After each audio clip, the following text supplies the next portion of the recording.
Good morning, baseball. It is your boy NMR Sports here with my lovely co-host Frank Helmstetter, the one and only. And we are back. We got a lot of stuff to talk about today. Very exciting day in baseball yesterday, especially for a small abbreviated slate. We had the Yankees facing off against the Astros. Huge game over there. Plenty of big storylines, a big injury, a big time blow to an AL West rival of ours. And yeah, plenty to talk about today. So we'll get right into it in just a second. But first, what kind of host would I be if I didn't ask Frank? How you doing today, bud? Doing great. Yesterday was really fun, like you said, lighter slate of games, but I was watching the Yankees Astros, very entertaining game. I'm very excited to talk about it, so let's get into it, man.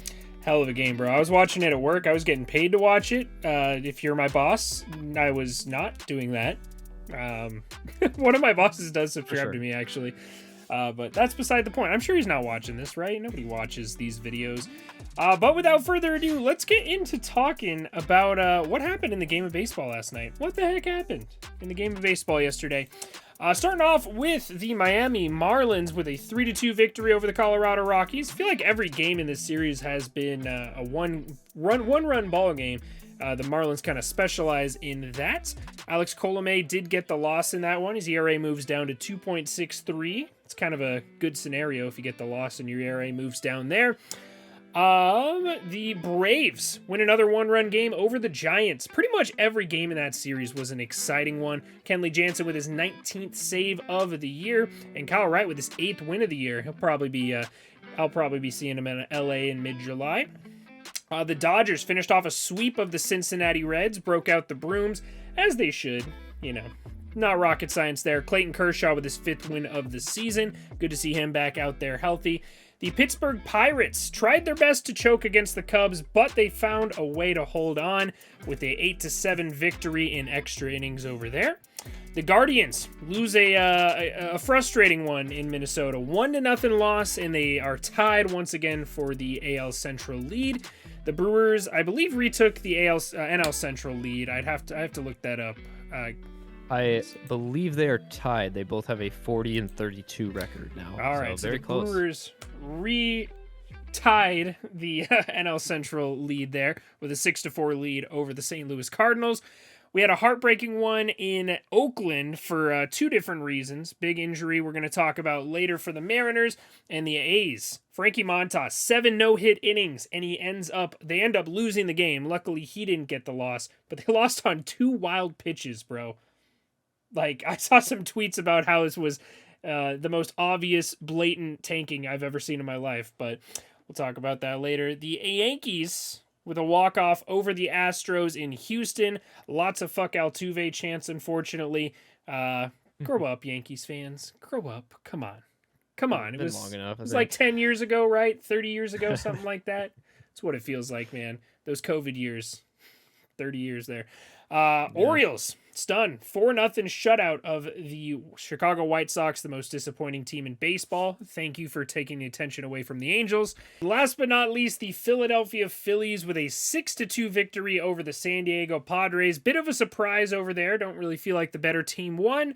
But, yeah, very good performance. Ranger Suarez getting the W in that one. Surprising defeat for Joe Musgrove, who's been lights out this season. Now that is all that happened yesterday in the game of baseball, but let's do a little bit of a deeper dive into some of the top storylines. We're actually going to start off with a very unfortunate news out of Seattle. Ty France should be the starting all-star first baseman for the American League, has been easily the best player on the Seattle Mariners team, the only guy you could really hang your hat on in this franchise at the moment. Goes down with an injury at first base. It looked pretty gruesome. Basically, he had his arm reached out to catch an incoming ball from third base, and whoever was running down the line, man, just absolutely took out his arm. Looked like his wrist bent in a weird way, elbow. Every time that happens, we saw it happen to Max Muncy last year. He had a very, I think he tore his UCL and all this other thing, so very scary injury there.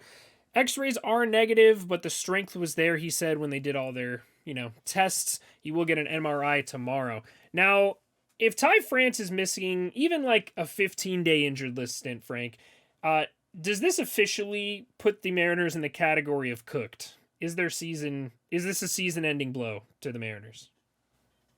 I kind of feel like it is, and it was close for me already because I really fully expected this Mariners team to be a second place team in the AL West, potentially make a good wild card run as well. And again, like it's still we're still going. One can only hope if you're a Mariners fan that they might be able to pull something together. But this is a huge blow.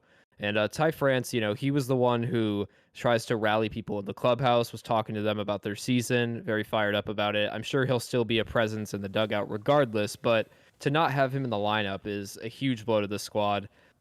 It's really hard to see this in a positive light here for the squad. So I'm feeling like this is the straw that broke the camel's back, as they say. What are you thinking about this? I'm I don't know. I'm not ready to panic yet. Because let's be honest, the Mariners, this is what we thought of the Mariners last year. This is almost the exact same start they had last year. And they ended up winning 90 games. They didn't make the playoffs, but they did win 90 games. So anything is possible. With the way they are, how they usually spend their money, I wouldn't really expect them to be buyers at the trade deadline per se. So it's really going to take some big performances out of the younger guys in there. On their roster and whatnot. JP Crawford's having a good season.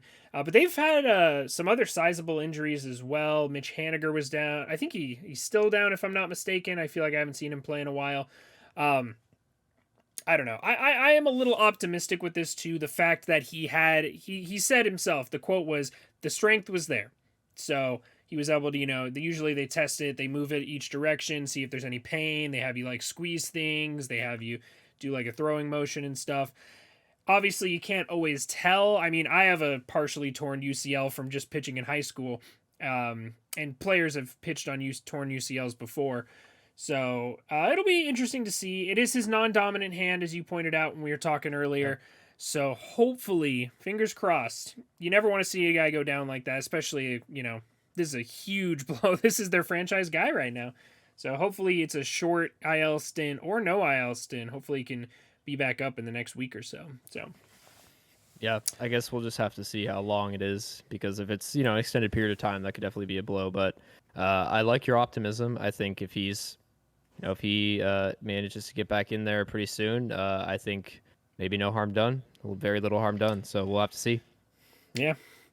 Well, moving on to a team that has also dealt with the injury bug. The Los Angeles Dodgers, man. Clayton Kershaw, back off the injured list today, made a great start, per usual. Are the Dodgers the team to beat in the National League? We know the Mets got off to a very hot start this year. I think it's a very clear two-team race to who is the best team in the National League. Excluding all the American League teams, are the Mets and the Dodgers the two best teams? And which one do you got? Mets or Dodgers? What do you think? I definitely think they're the two best teams for sure. And in terms of who I have, I really like the Mets this year. I think that I'm really liking the chemistry of the team. They seem very fired up, ready to win ball games. I really enjoy the fan base, to be honest. A lot of people, can feel one way or the other about them, but I really enjoy watching the Mets play. And again, I have to say this again. I really feel like the Dodgers could be better, potentially under better management, perhaps. I definitely think Dave Roberts is one of the weaker managers in baseball. So, yeah, I mean, I favor the Mets, and that's just personally a subjective statement, so we'll have to see. But I just really feel like the Mets are going to take this year in the National League. But what are you thinking about it? It's tough. I mean, once the Mets are fully healthy, I could see the Mets being the better team. I just think the Dodgers are a little deeper. Once the Dodgers, I think fully healthy, if these teams can get to, it's unrealistic to expect full health for both teams going into the postseason, but realistically, let's say 80%, 90% of the team is healthy going into the postseason. Dodgers get Dustin May back. The Mets get DeGrom and Scherzer back. I've also heard some Luis Castillo trade rumors. Apparently they're in on him. The Mets have been in on him. Wouldn't be surprised if the Dodgers were in on him as well. So fully healthy, I would take the Mets pitching, the Dodgers offense, but the Dodgers have the depth, I think, to get it done in the postseason. I don't really feel that way about the Mets at the moment, so I give the slight edge to the Dodgers. I will say, right now, it's so tough. It's so tough. I think the Mets are playing better baseball, but the Dodgers, I still think are the better team. And they've got that experience too in the playoffs as well, the last couple of years, so they know what it Yeah. takes. Not saying the Mets don't, but and you bring up a good point too. Like we're talking a team without DeGrom and Scherzer right now, so that pitching could be lethal towards the back end of the season. So I really look forward to having them back. I'm glad Kershaw's back for the Dodgers. But yeah, we'll have to see. Yeah. But you know what? The postseason always comes down to depth. That's my biggest thing. That's why the Angels suck so much. One guy gets injured and the team's all of a sudden a AAA team. So wouldn't True. be a Good Morning Baseball episode if I didn't bring up the Angels in a completely irrelevant, completely irrelevant way. So moving on to a team that we actually talked about yesterday, I believe they were in the thumbnail. The Yeah. Baltimore Orioles. Baltimore Orioles with a stunner 4-0 win over the White Sox. Honestly, I don't feel like that should be too stunning anymore. The Orioles are not the same. This is not your dad's Orioles team that was, the worst team in baseball for the last couple of years. They're starting to get a little bit of oomph in that lineup, man. It's a pretty scary lineup. I think the pitching staff's still one of the worst in baseball, but they got a couple of guys in the pitching staff too. Don't sleep on them. But the guy I want to talk about, man, Adley Rutschman, got called up recently. Had a little bit of a shaky start, wasn't hitting the ball too well. But in his last 7 games, Adley Rutschman, 9 hits, 2 home runs, 7 RBIs, 360 batting average, 385 on base, 800 slugging percentage. Is Adley Rutschman inserting himself into the Rookie of the Year conversation? And could you see him winning the Rookie of the Year at this, still a long season, still a lot of games to play? You think he has a chance? Yeah, I think ultimately I'm going to be paying attention to the next couple of weeks here, seeing if he can maintain even some of that those stats he's putting up, have that consistency, and then I think it would be fair to say that he definitely is inserting himself there. And I got to say, like when this team starts playing better, any team starts playing better, they feed off that positive energy. So if the Orioles as a whole can keep up, playing, not necessarily terrible baseball anymore. I mean, they are not by a wide margin, they are not the worst team at all. So having that positivity in the clubhouse, having him, as a rookie in there, I think that's absolutely feasible at this current time. So we'll just have to see. I'm excited to watch this guy play, and the Orioles in general have a young squad. I'm excited to, over the next couple of years, especially watch them develop. This is going to be one of the most stacked Rookie of the Year races of all time, too. Sometimes the Rookie of the Year is pretty kind of a Mickey Mouse award. Remember a couple years back, Michael Fulmer won the award. Even the year Shohei won it, it was a pretty, who was it? Shohei and Miguel Andujar were the two big, and then it was like 50 feet of crap. But right now you got Julio Rodriguez, who I'd say is the clear front runner. Jeremy Pena's had some pretty good games this year. He's on the injured list currently. Bobby Witt Jr. starting to come back. Now Adley Rutschman, O'Neal Cruz is going to be in that conversation. It's a stacked. This will be the most legitimate Rookie of the Year race we've had in a very long time. So love to see the future of our game being so bright. Yeah, honestly, not much more to say on that one. I would like to go on to our marquee matchup of the night. Our last topic, the New York Yankees and the Houston Astros, man. Always a show when these two teams get together. It's a classic matchup. You got the Yankees fans who just despise this Astros team. Lots of bad chants going on in the stands. The fans cheered Altuve getting hit in the first inning. First batter of the game got hit. You knew sparks were going to be flying. Not a whole lot of emotion in this one, but one thing that was plentiful, 3-run homers. Alex Bregman gets one in the first. Giancarlo Stanton fights right back and gets one of his own. Yordan Alvarez smokes one just over the short porch. Kind of a laser line drive. That's a single in a lot of ballparks, but not in New York. Not in New York. And then 9th inning, 1 out. Aaron Hicks, one of the worst players in baseball for a while. A lot of Yankees fans I follow on Twitter were wondering why he's still on the team. 3-run homer to tie it, and Judge hits the walk-off single. Just an electric game. Now, the one thing I do want to talk about in this one, though, Aaron Judge, man. A lot of people say he's the MVP in the American League. I would respectfully disagree, but that's fine. Shohei Ohtani exists. He has his arbitration hearing tomorrow. I don't know how much you know about arbitration hearings, but basically what's going to happen is the Yankees representatives and Aaron Judge with his agent are getting on a Zoom call, much like we are right now, and the Yankees are just going to slander him and explain to the arbiter why he does not deserve $21 million that he's asking for, and why they should only have to pay him $17 million that they want to pay him. Will this cause a ripple?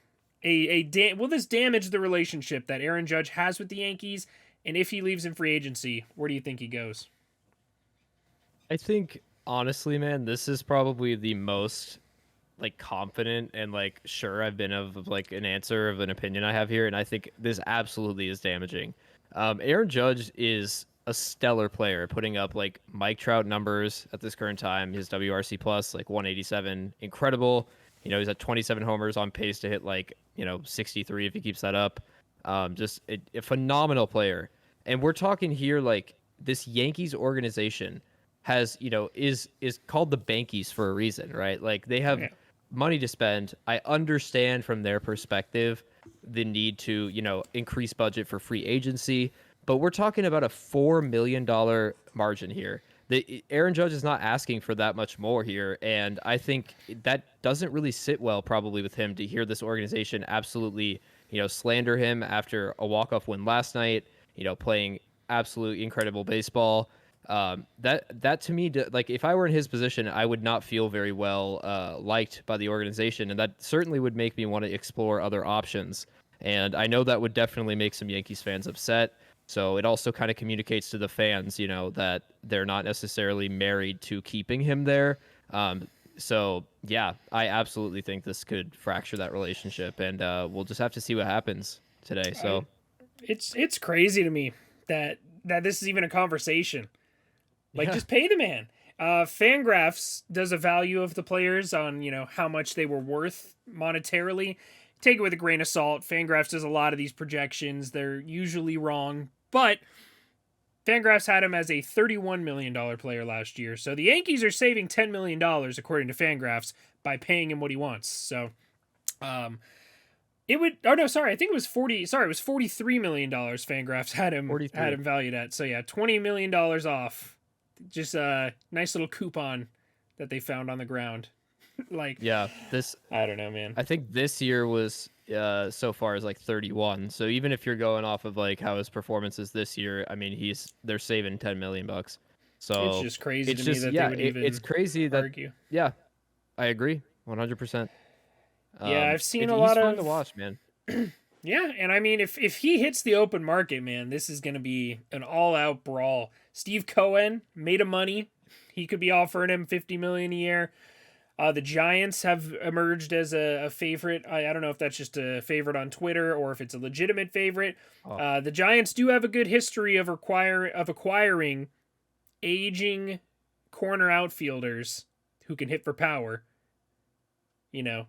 We're talking Barry Bonds here, so it is tough paying a guy in his 30s, though. I see where the Yankees are at. I'll be honest, because you and I know very well it's very dangerous to pay a guy a lot of money in his 30s. But as far as arbitration goes, it doesn't matter. It's just 1 year. Just pay him. You can afford $20 million. I think there's 29 other ball clubs that would be lining up out the door to have Aaron Judge on their franchise for $21 million. Yeah, and again, that brings up a good point. Like, we're talking arbitration here. We're not even talking about a extended contract, because I can understand from the Yankees' perspective a guy that's not only in his 30s, but is definitely injury prone, has a history of being out for several occasions, just given probably his stature and who he is as a player. So I can understand an extended period of time, but we're talking last year he was healthy. I think he played 150 games last year. Yeah, and that's what this is based off of. I just don't see any reason to not give this man his money at all. Like, pay that man. Yes, absolutely. Yeah. Well, anyways, I believe that is going to do it for us today here at Good Morning Baseball. Thanks again so much for joining me, Frank, on this lovely, Friday morning. Thank you guys so much for watching. Don't forget to leave a like on the video down below if you enjoy the content. Be sure to be back here for more daily MLB content. Good Morning Baseball. We post these at 9 a.m. Eastern Standard Time every single morning. And don't forget to hit that subscribe button for more daily MLB content as well. We'll have lots more videos coming back for you guys. So thanks again so much for watching. We'll see y'all in the next one.